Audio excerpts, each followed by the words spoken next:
welcome to That's Good Craic. With me, Dan, Colin. How is? What's the crack? And Mick. Yo, yo, yo. Listen to our podcast every 2 weeks. How are you doing? Welcome to podcast number 2020 of That's Good Craic. All right, Colo. All right, Mick. On the boys. That's the crack. Sorry. I just shot the gun there and I'm so excited to be back. I really missed it.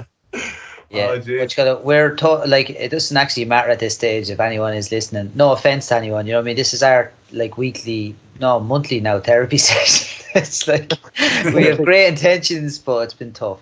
Monthly therapy session. But it has to be said, lads, I do feel a lot better after our conversations. 100%. It is. And that's not. And to be honest, I kind of needed it today. The last couple of days have been kind of stressful and tiring and so on and so forth. So it's cool to dump all my shit all over the internet. Go on with my life. So apparently, just before we came on, Colin said he had an interesting topic to discuss. But didn't tell us what it was. Yeah, he hasn't told us. He's keeping it top secret. Like, he's just opened the envelope to tell us what it all is. Yeah, what is it, Colin? It's just, okay, so growing up, we all had this perception of what drugs were and what drug dealers were and all this bullshit, right? Can you remember before you got into drugs, what your thoughts about drugs were? Yeah, I remember my perception of it, and even in the newspapers, was this guy with a big black leather jacket was going to come over and open it, this scummy looking dude, and offer them to you, and you were going to get hooked the very first time you took them. That was my perception of it.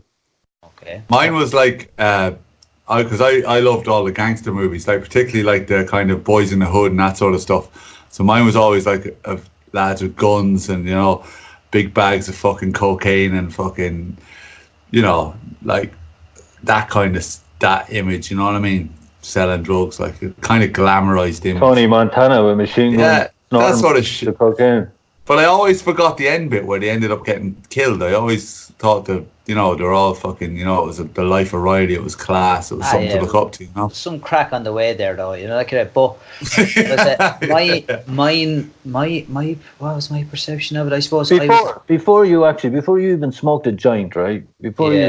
Right. I suppose right before that, I suppose it would have been a bit of a driving force. Maybe even I was mad crazy into music by The Doors and Jim Morrison, and I read his autobiography, and then the movie came out when I was 12, and at that stage I was a big fan, and so I kind of idolized even at that stage that whole persona of the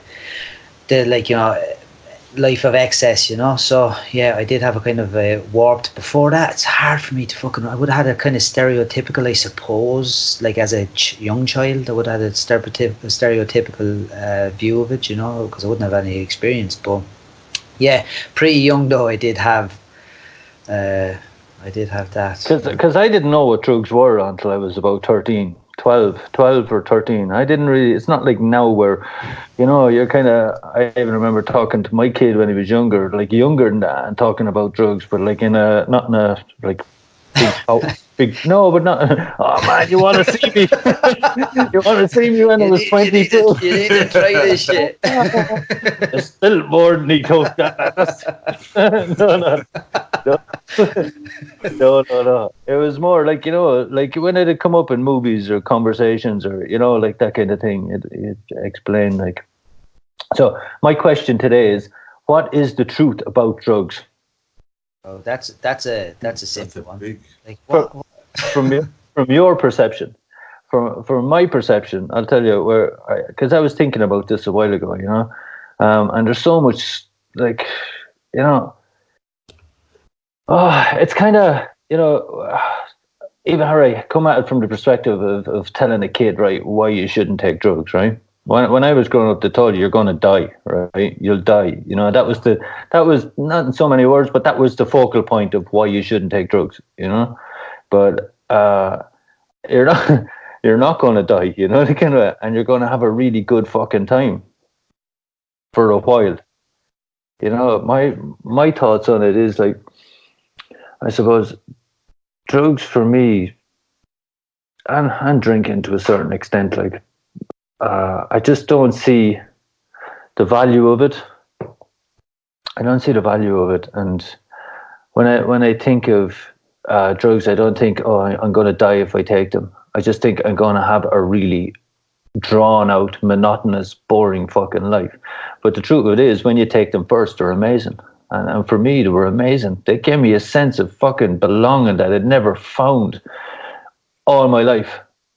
You know, when I started taking drugs with these group of people when I was younger, when we took those drugs, everyone was on the same fucking planet. You know, kind of. And it was pretty fucking. I'm actually getting the euphoric recall sitting there thinking about it. You know, because it was pretty fucking. It was a good time, and you know, it was kind of a slow demise over years and years, where it's like you kind of just break down. Like, you know, I always kind of look at it and go, well, at least I'm not like that person. You'd always have a person to point at or a group to point at. And before you know it, you're like that person that you point at. But then you found one person worse again. So there was a constant like finger pointing and justification. Well, at least I'm not as bad as that, you know. And I find that that's more of a reality of drug taking, where, you know, you won't die. Not many people die from drugs, really. When you think of, compared to what take it, right? Percentage wise. No? Do they? Well, like, you know what I mean? Well, you're talking about, it depends what kind. Sorry, go on. What, just to get it clearer, man, I'm just like, is this a conversation? When you ask the question, like, is this say, for instance, if you wanted to explain your view of drugs to, say, someone who hasn't experienced them yet, how would you explain it? Is that what you're talking about? Kinda, yeah. But like there's a perception of drugs in the world, like to people that haven't taken them, and compared to the reality of it, you know, kind of. I suppose people think of drugs like bad drug takers, and you think of heroin addicts and crack dealers, but there's a little gap in between of the casual user and then the really hardcore drug addict. There's a grey area there that fucking a lot of people get stuck in, you know. And I suppose, at least if you get really bad, you have a point, like, you need to stop. And then you have like a casual user who just uses drugs every now and again. But then you have the people in the middle who are doing it every fucking weekend for years and years and years and years, and you can't stop. And when I say the truth about drugs, it's just, what's the truth for you? My truth is that it kills you slowly over time, over years and years and years. You know, when I think about, even if I thought about going to smoke weed now, right? Just say I wanted to, after nearly 13 years of no drugs or alcohol, and I wanted to go smoke some weed. What's the first thing that's going to happen to me? Is I'd turn into a paranoid psychopath, you know what I mean?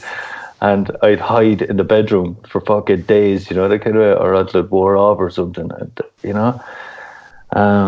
I just think there's all these other things that happen to you with drugs. It's not just necessarily death or life falling apart. There's all the mental health issues that come with it and stuff like. I'm getting like, sorry, I didn't actually know. No, I get it. I probably didn't describe it properly because I wasn't really. I hadn't really made too much sense of it myself, as you probably gathered from what I just said there. But yeah, that's all I'm saying. Like, is if you had to explain to someone in a real brutally honest way, what is drugs like? What is the truth about them? You know? Yeah, I suppose, like, you know what I mean, it's to say, like, I mean, it's not simple as an understatement, like, you know what I mean, but it's like what is the meaning of life? Yeah, it's just like, I thought that was the next one. Yeah, that was the next one. No, it's, I suppose what you're really talking about is the way it would to ward people off the misuse of drugs or whatever. To educate people. Yeah, oftentimes it would be used like, listen, drugs kill or whatever like that, and ultimately they do for a lot of people, but then ultimately they don't for. And what you're saying is, right, maybe they don't kill you and probably won't, but they can make your life miserable, they can affect your mental health, and they can ruin your life in other ways, all that type of thing. I'll say, for instance, the people that I know that have died from drugs, right, over the years, is mainly down to heroin. People that I would have heard of that have died is mainly down to heroin. You know, I don't know that many people that have died from any other drug. Alcohol. Oh, alcohol for sure. Loads of people die. That's usually a long, drawn-out, fucking horrendous process, huh? Like if you take all the drugs, and I don't differentiate alcohol as a drug, it's a drug the same as the rest. Absolutely, I agree with you 100%. And if you take alcohol on its own versus I'm not saying other drugs are any better, but obviously alcohol's illegal. If you take alcohol on its own and all the other drugs put together, alcohol does more damage and kills more people worldwide than any of the other drugs all put together. Yeah, I think I remember reading a statistic years ago. Statistic was like 5 million a year from alcohol or something, and 250,000 a year from like narcotics. No, that was a long time ago. Yeah, no, absolutely, and I'd say it has increased a lot. You know what I mean? But that's the kind of percentage that you're talking about. I don't know. You know, it is. It's like, you know, if I'm having a conversation with someone like that, like you were talking about having it with your son, that's not the conversation I have. It's a straight up conversation about the reality of and consequences of, because there is different consequences. If you're not going to talk about that, there is different consequences to taking different drugs. Like, you mean, if you're not going to abuse them, right? So whether you abuse heroin or not, like, right, let's just put in that kind of thing, you're taking it recreationally, that conversation would have to be different than recreationally taking alcohol for the first time. Do you know, like, in a way, they are both drugs, and ultimately they can end up killing you, they can destroy your life, everything like that, but it's going to be a different conversation you're going to have around that. And, like, you know what I mean, and other drugs, it just is, like, you know what I mean, but like, I think, like, I'd have far more honest kind of conversations around, you know, anything, whether it be weed, like, you know what I mean, I've talked about before the facts of, say, weed in Ireland, where we're from, and it's like that the weed, it's not weed, it's not weed, it's a fucking a mutant, like hybrid, hybrid. They've taken the CBD out of it, and heightened the THC, which is unstable in people's minds. It's I seen one of those tins recently. Yeah, I seen one of those tins. It's in a tin, and it has 40% THC and 0% CBD. That is crazy, no? Yeah.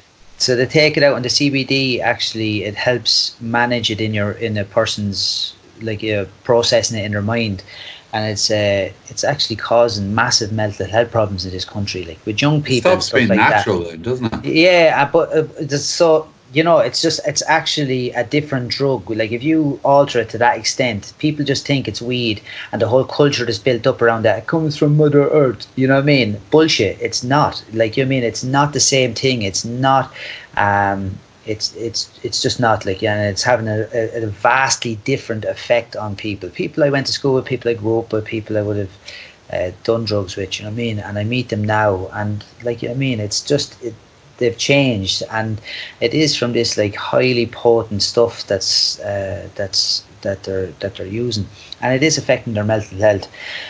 So, like, there's no, like, to say, yeah, I do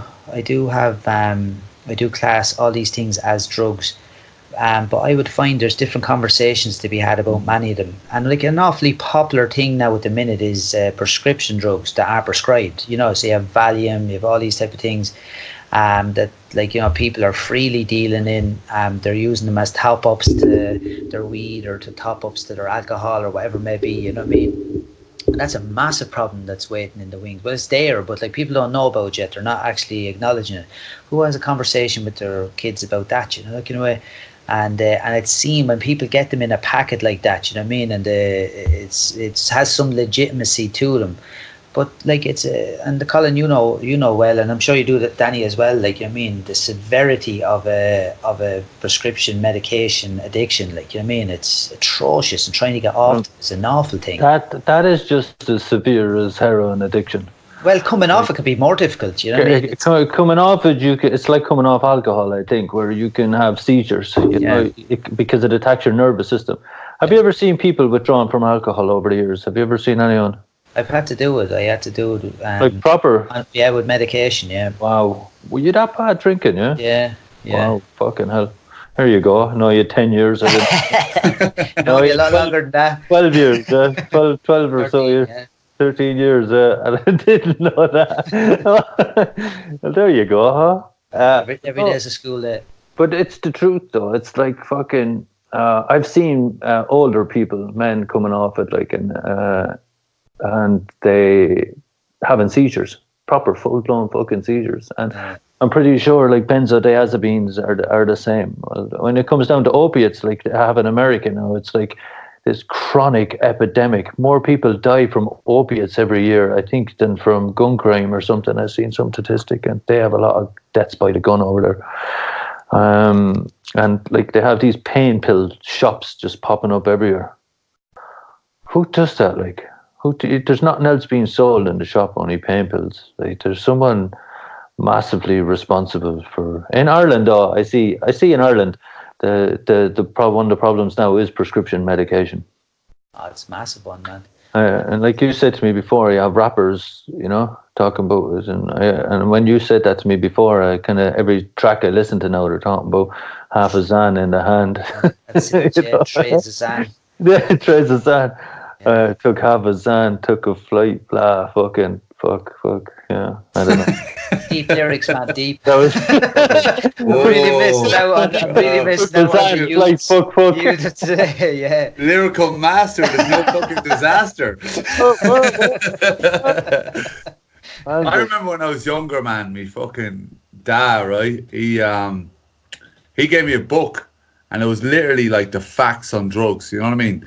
And like what they do, the side effects, everything, all the different drugs, like, do you mean ecstasy, everything, like, do you know what I mean?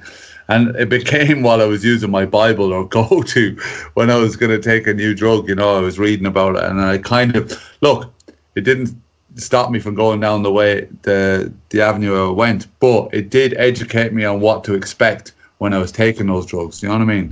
Whether or not that's a good thing or not, I don't know, but it certainly made me understand more about what I was taking, I think now you'd need a fucking encyclopedia, the amount of drugs on the scene now, you know what I mean?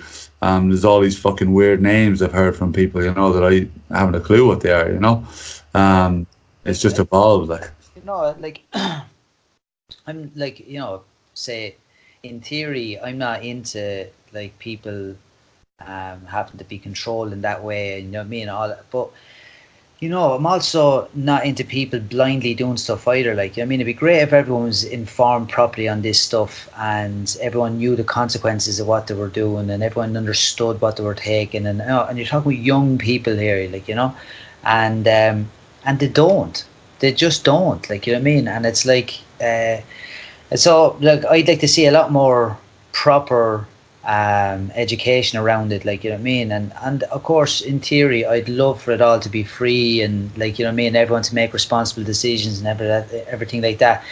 But I suppose I just remember how much of a header I was when I was a young lad, you know what I mean? And if the reins had been totally let off me, like, in a way where it was just freely available and everything was like, Jesus Christ, man, you know what I mean, I don't think I'd be sitting here talking, you know what I mean? I really don't. So in one way, I'm glad that there was, the reins of society were on in that context, But yeah, it's not a simple question, man. It's not something I could just say what's the truth of it. You know what I mean? It's a very nuanced thing, as I think we've shown in this podcast, and I try to have, but it's still a work in progress. I don't think anyone has it nailed yet. I really don't. Like, even when we talked to Nuno in Portugal about the decriminalisation of drugs, and but they had taken a holistic view of it and everything like that. We talked about in great detail and how they had the supports there for, like, treating people with issues around addiction and all that. Brilliant. And I questioned it. I had said, but like, I would fear, say for instance, it coming in Ireland because of how badly we roll out things, and it's very often we do one side of something, and say for instance we wouldn't invest in the treatment side of things. And he was saying, well, he wouldn't see it as being a problem. And I was like, all right, fair enough. But then again, now I've since seen like places like in San Francisco and other places in America, say for instance, where they have a very lax, it's basically decriminalized. People openly use drugs and all that type of stuff, but they don't have the medical side, they don't have the health system, they don't have that care as well. And it's like Armageddon in places, you know what I mean? It's not a simple topic for me, you know what I mean? I don't see it as being just something that can be simply taken care of, like, you know. I think it's very complex, and we've a long road to go with it yet, because I haven't heard any, I've looked a lot into it, and I haven't heard anyone that seems to have the total answer, you know what I mean? There's not just this total answer or one way, you know, do we just totally decriminalize everything? Do we, you know, it's a tough one. It's a tough one. Here's one for you. Imagine, right? What do you think would happen if you, imagine this, right? You removed all painkillers, all drugs, all narcotics, alcohol. Like, just, this is just a fucking far mad thought, right? And you remove them completely off. Like, tomorrow we woke up in the morning and none of them existed, and everyone was left without. And I wonder what would fucking happen to the world. Like, literally, like, you couldn't get it. It doesn't exist anymore. There's no marijuana. There's no fucking ecstasy. There's no cocaine. There's no tramadol. There's no Solpadeine. There's no fucking anything. In any shop, anywhere, they've removed it off the planet. Goodbye. That's it. Yeah. What do you think would fucking, do you think there'd be a lot of mad people on the planet? Or do you think, how would, like, because in some cases, people use the medication for coping with stuff, you know what I mean? Not saying it's the right way, but it's fucking just an interesting thought there where you're talking about it. I was just thinking what would happen if you remove drugs completely off the planet. They didn't exist anymore. Like, and that includes like people who are like physically addicted to them and all that. They would just not have their fix. They would not have their fix the next day. Yeah, just removed from the planet.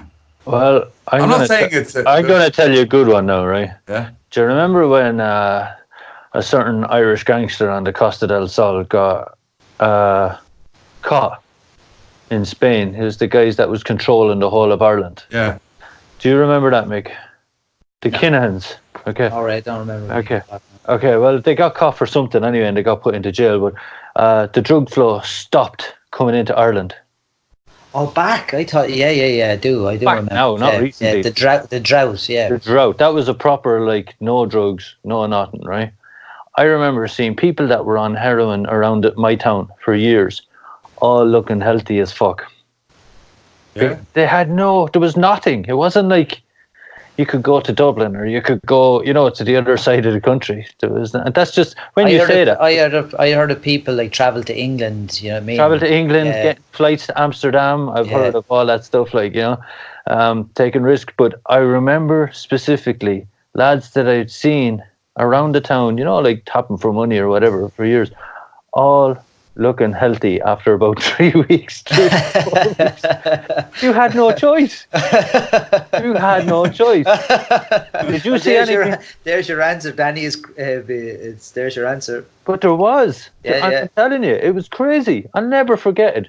And then all of a sudden, a few weeks later, then you see them all, kind of back to square one. Obviously, the flow kind of kept going. But that was some mad time. That was like living in another world, actually. So ask yourself, this is a real fucking conspiracy theory, ask yourself, is it in the interest of fucking governments for people to be not on fucking some sort of drug? Because the more healthy you are, the more fucking tuned in are, the more you're less easy to fucking control. Let me jump in there on that one first, Mick. I don't think it's just that they're that fucking smart and that kind of clever about it. I think it's just there's so much money in pharmaceuticals, like in the big pharma, that it's in their best interest to have people on drugs. It's like in America. Why do we keep referencing America? I keep referencing America because everything is privatized over there, even the prisons. The prison is a private company. Massive money maker. People are investing in. You can buy shares in a prison. So it's in their interest to have more people in jail. Yeah. This whole town's built around prisons. I just thought that is mad. And it's the same with drugs and pharmaceuticals and stuff. It's like I watched Murder Mountain. Have any of you seen it on Netflix? No. You were telling me about, yeah. Get onto it. It's class. It's about Is people. it a series or? Yeah. It's on Netflix. It's about this Documentary series. famous weed growing part of America. So they start growing weed, and when it became legal, they were like amazing at growing weed, right? So they wanted to legitimize their business and become law-abiding citizens and growing it. But the government made it that difficult that there were nearly 250,000 in the hole before they were able to do anything, between licensing fees, spot checks, health checks, all this kind of madness. And yeah, it's like that's why it's like then a big pharma just comes in and drops 10 million like it's nothing, if they lose it, they lose it. But that's there's no other reason why they wouldn't get rid of any money. Like, it's billions of dollars. I'd say trillions. Would you? I'd say trillions globally. Yeah. The medicine market. Absolutely, of course, yeah. No, I think that's the same with the weed. Like, why they won't legalize it? Because anyone can grow it at home, no? Yeah. Anyone can grow it, and it can. I've seen people use it for different reasons. I've seen people use it for, like, girls use it for cramps. Like, do you know? Do you understand what I'm saying? I understand. 100%, brother. I don't want to get into it. I just can go off what I've seen, friends and that. I've seen it, and it works. It works. This shit works for stuff, man. And it's way better, no matter what you want to say about it. I will never smoke it. That's a fact. Yeah. But what you want to say about it, it's way safer than fucking codeine, morphine-based products, opiates. Those opiates are killers, man. Those opiates are wiping people out. You hear about it all the time. So it's like, I just don't get it. It just has to come down to money, I suppose, because people can just do that shit themselves. Like I was thinking about it there the other day, right? Like, someone that sits at home, because I have cousins and shit that do it, like that smoke weed and that. And someone that sits at home and smokes one joint while they're watching a movie or something is literally breaking the law. Take aside all this other stuff, but where someone sits at home and drinks a few cans or whatever, it's legal, even though the process is the same. And it just makes no sense, I think it takes up so much fucking time. I'm not talking about legalizing cocaine and legalizing all these other things. That shit fucks you up, Yeah, but what you're talking about, I suppose, in linking back into what we talked about, was even the decriminalisation of it. But I just think we're so far behind, man. You know what I mean? But I mean, like, so far behind to even taking on something like that in this country, because just even just starting with the weed. Yeah, but even at that, man. You think so? Yeah. Just leading back into what I talked about, it's just not a straightforward. And like, the more I've looked into it now, the less I think it's a straightforward. Because if you would have asked me that before we started this podcast, to start talking to Nuno and all these type of things, I would have thought it was straightforward. I remember hearing Russell Brand talking about it when he was asked to come and talk at not an inquiry, but basically the government put on this kind of thing where they asked experts in to talk about, like, addiction and all this type of thing. And he was one of the people that was asked to come in and talk, and he was advocating for the criminalisation of drugs. And that's the first recent time I had heard, like, it being talked about in the context of, say, England, Ireland kind of area. And then looking into it around Portugal and Nuno coming on and us talking to him, and it's just going like, oh, this is a fucking no-brainer, like, you'd have to do it.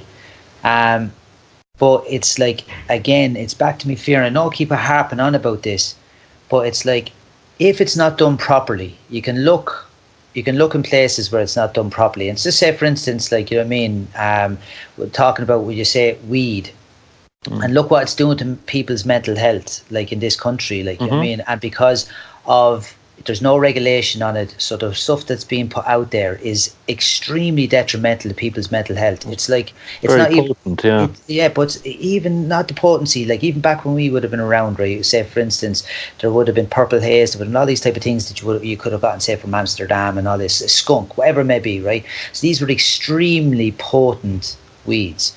But the difference today is the one that's been produced and sold in Ireland has no CBD, and I know I keep harping on about the same stuff, but it's very important. It's it's been altered in a different way, and it actually attacks your mental health. Like it makes your mind's chemistry, your brain chemistry unstable, because when you smoke weed, there's meant to be a symbiosis between the CBD and the THC that helps your brain process it. The CBD now has been taken out. So say, for instance, you decriminalise that and it becomes more popular, right? You haven't done anything about the product, right? So you've just made it now easier, more accessible, and more people are going to avail of that. It's just going to happen. Like, I mean, the people that wouldn't say, oh yeah, fuck it, it's not that big a deal anymore.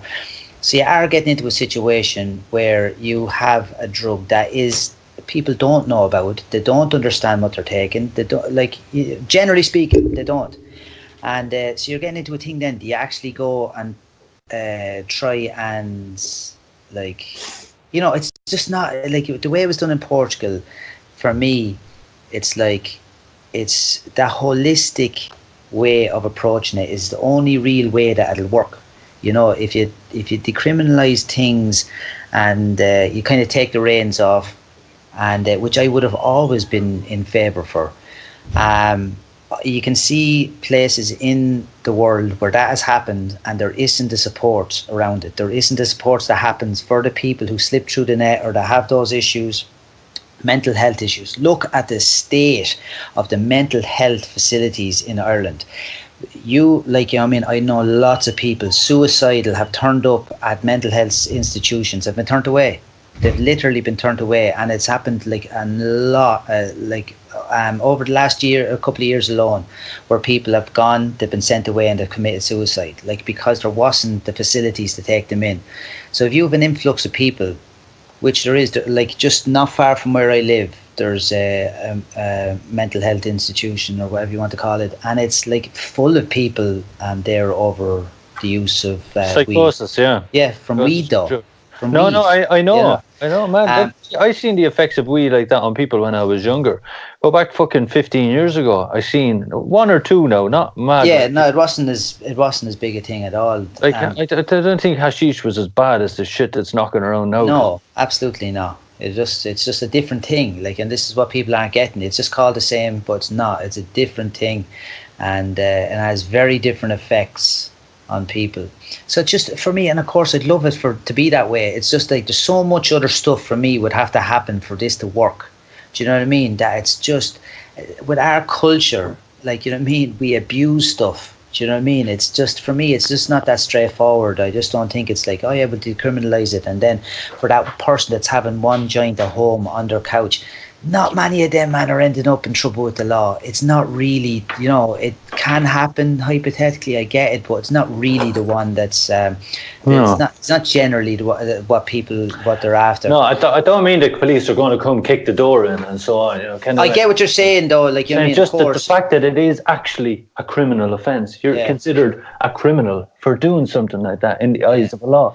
I know. So that's why I think it's a strange one. It is. I just say, and I would love to see it in that way, that it could be decriminalised, and that, like, you know what I mean. But I would also like to see, what are you decriminalising? For me, it's just it's a different drug. It's it's altered to that much. The effects of it on the mind is that different, that, like, or that more extreme.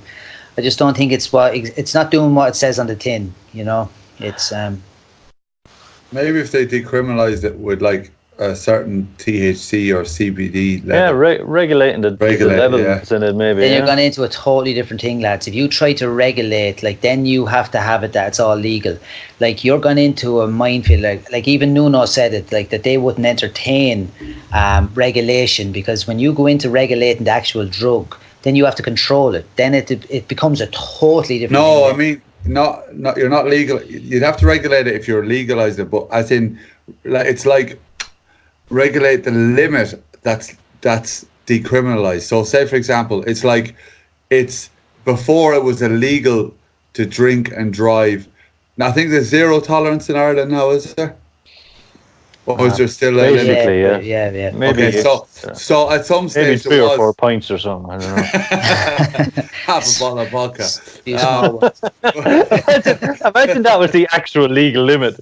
What can you drink? Half bottle of vodka there, and you'll be grand, lads. Be all right. Sorry, go on, Danny. But yeah, that like to say like if you're caught with something or that it can, you know, I don't think it's really going to work because they'd have to fucking test it and everything. No, and then and you have to test it. Like, you know, so it's like, oh shit, man, no. Last week it was perfect. It's just like, Exactly. You're right. It would probably have to be legalized and then sold in bags and fucking. It really like it's just it's not straightforward, and it would be great. There's just so much would be fantastic, and it seems like there's less chance of it being done properly the way things are now with people like. They can't even house people anymore. Like, they can't, you know what I mean? It's. But now also the science behind it is like there's not just THC and CBD and weed anymore. They're finding all these other terpenes and other little kind of chemicals and strains within the plants, you know? So, like, even if you did regulate the THC, they'd probably pump some shit into another part of the plant or something, you know?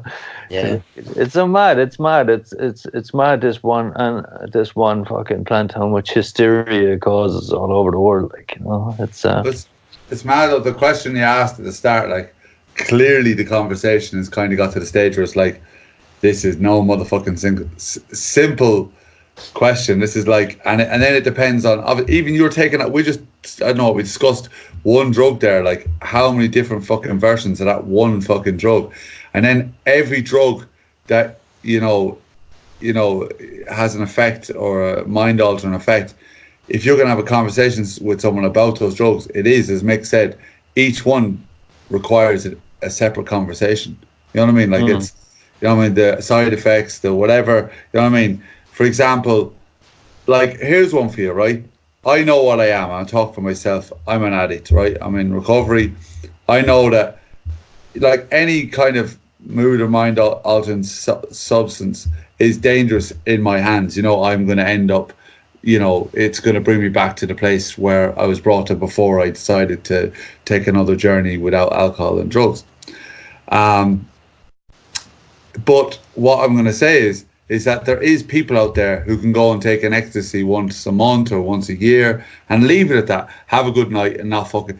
But the question is, can you say the same thing about someone who, you know, puts a needle in their arm and, you know, can they then walk away and say, I'm not going to do it for another year? You know what I mean?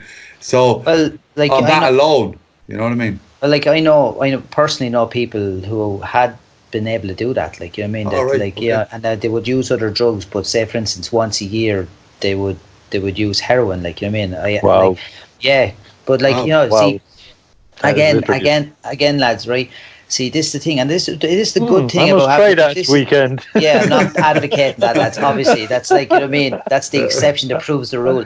But like the 1 in a million, so you exactly. There's a chance. Yes. This is like, you know what I mean. I'm just thinking to myself here. It's just some shit I shouldn't say now, but no. But what I'm saying is, like, even this conversation that we're having, and I feel like, you know what I mean, that too much nowadays. Maybe it was always this way. I don't know. We try and simplify things down into just, this is the way it is. This is the path we're going to take. This will be the solution, and that's going to be it. And like, it's been a blessing and a curse in my life when I actually, say for instance, started looking at it. I had very strong opinions, say for instance, like, you know what I mean, on different things. And I remember finding out that on YouTube videos, this, I didn't actually realize this at the time, that they what you call the algorithms, where they send you what you search for, kind of thing. Yeah, algorithm. Yes, yeah, and basically, so I was being fed these videos that I had started searching for, but basically it was just pumping me full of videos about stuff I believed in, my side, my views, all that type of thing.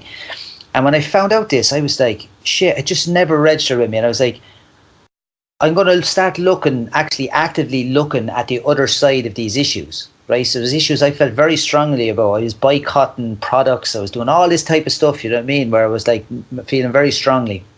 And because, like, I had heard one side, say, of these arguments. And I went and I looked, I got videos and I went through them of the opposite opinion, like, you mean, stuff that I would have disagreed with. And what I realised was, like, you know what I mean, that I had such a simplistic view of these situations, you know what I mean? And that when I looked at these situations, I felt so strongly one-sided. I saw that it wasn't that straightforward, like, you know what I mean? That there was far more nuanced stuff going on. And it's like with this situation where it's like it'd be this blanket thing. I'm for decriminalisation, say, for instance. Right, I am, but there is consequences to that. And what are those consequences? And how can that happen? You know, so it's both sides. There's nuance to it. It's not just a straightforward blanket thing. And I think it's good that we're having this conversation like that, you know what I mean? Where it's just, but I also think, going back to your original question, there is no answer to that. There is not just this one thing for me where I can go, I'm for legalization, I'm for decriminalization, I'm for to be criminalized. And, you know, it's, I'm looking for, you know, the reins to be let off, as I keep saying, or I'm looking for the law to be come down twice as heavy on drug users and drug dealers. Like, there's no, it's not like, I mean, there's none of those views, and it's all of them in ways, you know, like, in a way, it's like, except for the coming down hard, you know what I mean? But I just think, you know, there's no simple answer to this stuff, and I don't see there's so much in this world that's been simplified down into these sound bites that are far more complex, and I don't think it does anyone good or society good if we just look at them in those ways. I think it's way better if we just talk this out, just get honest about it. In the same way, talking to our kids and all that type of stuff, be honest about it. Like, you know, I tell them about my experience. I say, listen, this is what I did, this is how I felt about it when I was heading into it. You know what I mean? This is the naivety I had around it. And, you know, and there was times when I had fucking great crack. But these are the consequences of it sometimes, you know, and there are consequences, you know what I mean? And if and if that can't be blurred over, it can't be just said like, oh, listen, sure, give it a lash there and see what's going to happen. Right, fair enough. And ultimately, that is their choice. You know, like, you know, they're adults now. It's not. It's going to be their business. You know, like, in a way. But I'm just honest about what happened to me.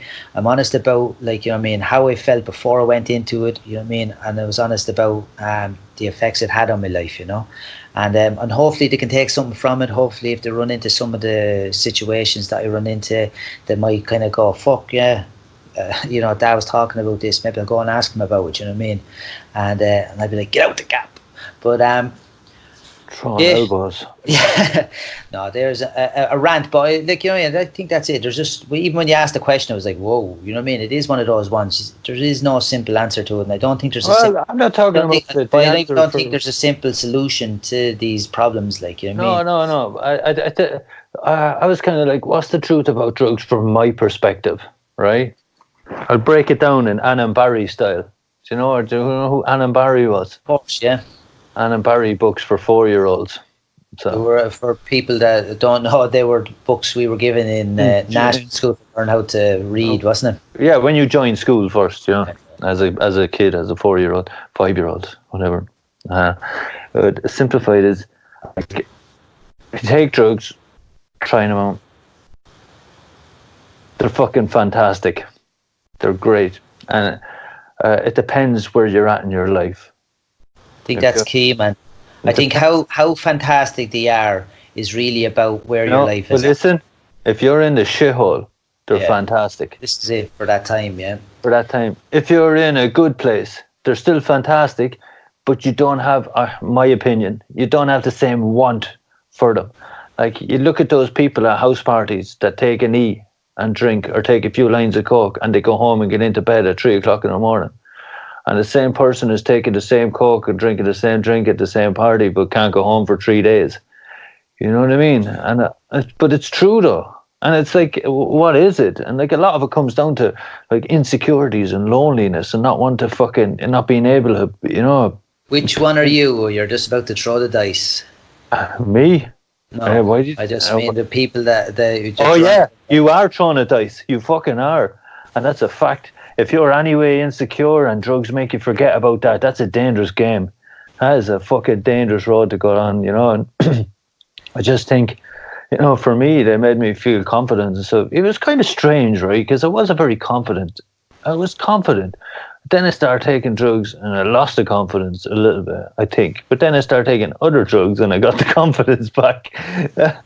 You know, I can't remember, but it was some weird dynamic like that, you know, some weird dynamic. And yeah, man, just a number of things, but it was that's the way it is. So my thing is, they're brilliant for a while, you know, and it's that old thing that old saying that you take drugs and then the drugs take you, you know, and that's exactly what kind of happens, you know, and I don't know if it's 9 out of 10 or 99 out of 100 or what the fuck won't kill people. It won't. Like I said, unless you get into that hardcore fucking that section of like heroin addiction or, you know, the crack or whatever. I don't really know many people. I'm not saying they haven't. I'm just saying me personally. Well, if you want to put alcohol in there, it's different. It doesn't kill, but you know, it's just a long, drawn out, horrendous lifestyle, and it just becomes monotonous and boring.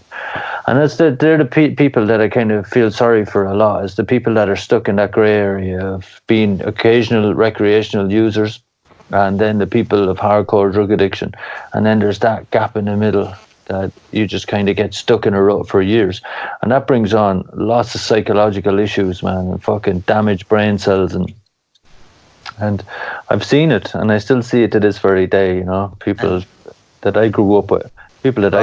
Rock burns on your clothes. It's just horrendous. You know, do you remember that actually? Fucking slacks are ruined, lads. You know what I mean? It's like, it's a long, drawn out fucking thing, man. And you know, I don't know. I'd probably have to sit down and kind of articulate it better if I wanted to rant about it, but. Would, like, you know, because I know what I'm trying to say, but I just have to have time to figure it out, really, because it is quite a deep fucking answer, I suppose. Deep. So that's my homework. I'll write a poem about it. It's just a PowerPoint presentation, and then you can rap about it. With my newfound free-flowing skills. Oh yeah.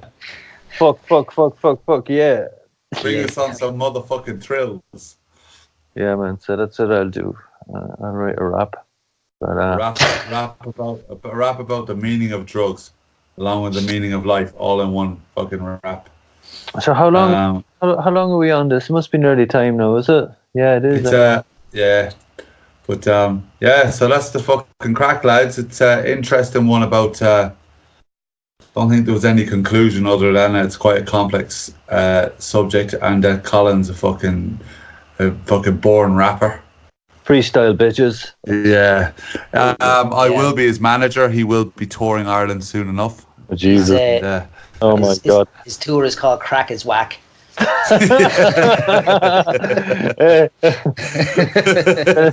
gonna start working on my dance moves. I'm pretty good at the worm, you know. Is that what they call it? Just with working on a rapper's name. Crack is whack. I like that. Oh, I'll tell you. The hell, do you know what's scary, lads? I don't. Do you know what? I don't even. I'm turning 40, man, soon enough, and that's scaring the bollocks out of me. To be honest with you, going into 40. What is there, like, you know what I mean? I don't know, man. Is there a clause in your contract when you turn 40? Something happen? Always imagine 40s. You know, when you're fucking, it's like that's the fucking the fucking you're getting old. Then you know what I mean? Yeah. I tell you, things but you're not getting old. It depends. I know people in their 40s now. Like, I'll be 40 in a few years. Like me? Yeah. I make it pretty cool, like, you know what I mean? Like, all right. No, but like... things do change, Danny. You know what I mean? Things do change. But you can still communicate with people. Changes. Like, you can still communicate with young people, right? I would say you could communicate quite well, right? But I remember, like, 40-year-olds when I was younger that couldn't communicate, and they dressed weird and shit, you know what I mean? And, like... I don't know. I think no, but I don't think 40. Hey, listen, 40. There's no traditional sense like years ago where people were definitely going to be married and everything by the time they were 40 and have all those fucking boxes ticked, and you know, all those ones that you had to have ticked, and getting the bag of chips and a few pints on the Sunday after the football. You know, like, you know. And I don't think that shit happens okay, it still happens, but it's not as fucking like I know lots of free kind of spirited people that just have never went down these kind of predetermined paths. You know, I am one of them. Maybe I only know myself, and I have to sit down and make Danny, out. anyway, I can tell you from experience, 40 is the new 50. Yeah. Wow, Brilliant. there's a riot. Fucking this hope, yeah. Like, so, Mick, you actually saying things do change. So give us the top 3 changes. I'm going to tell you one of them, right? Yeah. This is one of them, and this was told to me by, you both know her, Louise from Galway. Yeah, she told me this. indeed. She said when I was coming up there, and Howie Louise, she told me that when you turn 40, she said a couple of things, but one of them she said was that, what was it? What way did she put it? Anyway, but basically, if I watch a person now, say in a movie, and they get hurt, right? I actually get this feeling inside. I never had it before. Never used to give a shit. Just like, oh, your man got slapped. Now I actually kind of get this jolt of feeling. She called it empathy or not. She had some word on it. I can't think of it like that. But that's one of them, and I'm sure everyone over 40 in this group, you know what I mean, will adhere to that. So you're just gonna have to wait now and see if I'm telling the truth, Danny. Right, Man, you're out there. You're out doing fucking jujitsu and fucking all this kind of stuff. Yeah. You know what I mean? Yeah. Like, and people are way more aware of things nowadays. You know what I mean? Like, what 40-year-old man was doing yoga 30 years ago? Seriously, you probably would have got a few slaps down in the pub over doing stuff like that. Like. It was, but any of them that they were, I'd say, were bald with a ponytail. Definitely.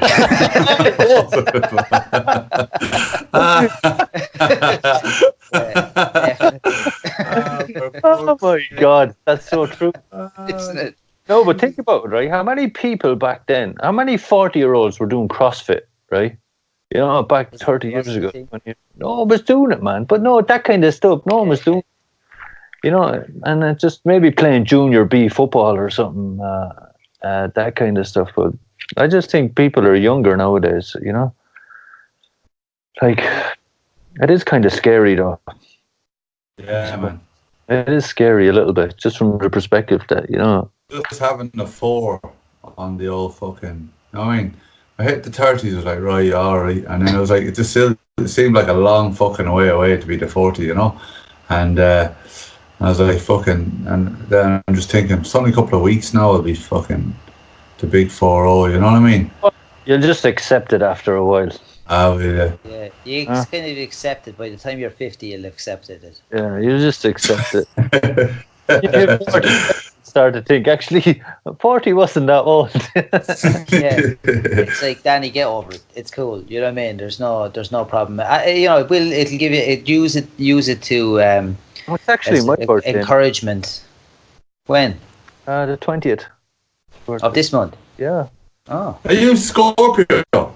You are? Oh, no, Libra. Oh, you're just before the Scorpio then. What date is your birthday, Danny? 25th. Very cool. Shout out to the October birthdays. Yeah. So? Do a rhyme about October. Something. Stop.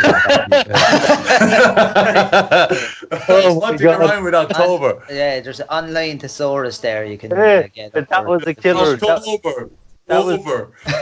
That was a killer silence, that was. That was more of a killer silence than Stop dead in the tracks. I'm going to do a rap about October. Freestyling. October.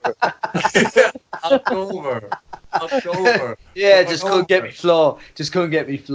Yeah, I lost the flow years ago, man. Ever since I give up the drugs, I just can't tap into that creative energy anymore. Eating M&M, Right, that's I gotta go, but it's been an absolute pleasure talking to you. Fantastic stuff. We'll upload this to the same place, all the major platforms. Get us on Instagram, That's Good Craic Podcast. Hit us on Facebook, That's Good Craic. I can't say the Twitter or the email, I'm sorry. that underscore crack, and then make us tell you make us tell you about the crack. He's gone into darkness, like, you know, one of those confession things where it's like apocalypse now. We can't make up you can't see the guy's face, and he's telling you about something he did that was just fucking wrong. But Mick, what's the email? Drylads@gmail.com. That's the number 3, drylads@gmail.com. Listen, I'm going to throw it out there. If anyone wants to come on the podcast, hit us up on the email. Yeah, we've a couple of guests coming up in the near future, hopefully. But but if anyone wants to come on, just hit us up and pursue us. Hit us up, because we're quite busy at the minute, and it's we're everything in our personal lives, so it makes it that bit difficult to go online and find like really amazing guests. So if you want to come on, chat shit with 3 Irish fucking lunatics, sober lunatics, come get us. And it's been great, lads. Nice one, boys. Chat soon. Cheers, lads. Peace. Don't forget to subscribe to That's Good Craic on iTunes, Spotify, Podbean, and wherever you're listening to it right now.